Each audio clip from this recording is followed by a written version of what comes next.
Umumiy maydoni 8 sotixdan iborat bo'lgan hovli chiqib qoldi do'stlar. Narxini oxirida aytib o'taman. Narxini eshitib javob beraman, shok bo'lasiz do'stlar.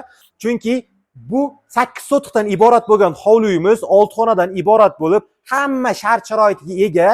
Ishlatilgan materiallar hammasi qimmatbaho, sifatli, chunki bu uyda egalari shaxsan o'zlari yashaganligi uchun shunaqa sifatli romlarni, g'ishtlarni urdirgan ekan. Ko'rib turganimiz mana shu yerda umumiy 3 ta uy bo'ladi, bitta ikkita qo'shilib ketgan, mana 3-inchisi bo'ladi. Hammasi pishgan g'ishtga qilingan ekan do'stlar. Umumiy xonalar 6 ta. Uyda egalari $200,000 so'rashyapti. Обязательно tushib beradigan joyi bor. Batafsil adres bo'yicha, manzil bo'yicha ma'lumotni pastdagi raqamlarga aloqaga chiqib bilib olishlaringiz mumkin. Birinchi xonasini shunday ko'rsatib o'taman. Mana do'stlar, keyingina bu yerimizda yotoqxona yo zal sifatida foydalanishingiz mumkin.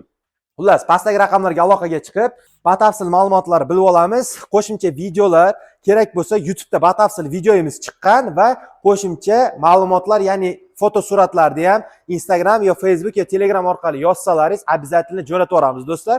Joyiga kelib ko'rishlaringiz ham mumkin. Manzil Toshkent viloyati Angren shahri, shunday katta fresh tepasida do'stlar. Hadovoy lokatsiya. Chunki bu uyda 200 mingga olgan taqdiringizda ham xoh biznes qilsangiz ham yutasiz, xoh yer sifatida, mulk sifatida olib qo'ysangiz ham keyingi yil 200 ming emas, 250 mingga sotasiz. Balkim. Bizni kuzatishda davom etamiz. Reklama bo'yicha mana shu uyni batafsil ma'lumotga ega bo'lish uchun pastdagi raqamlarga aloqaga chiqib bizni kuzatishda davom etamiz. Rahmat.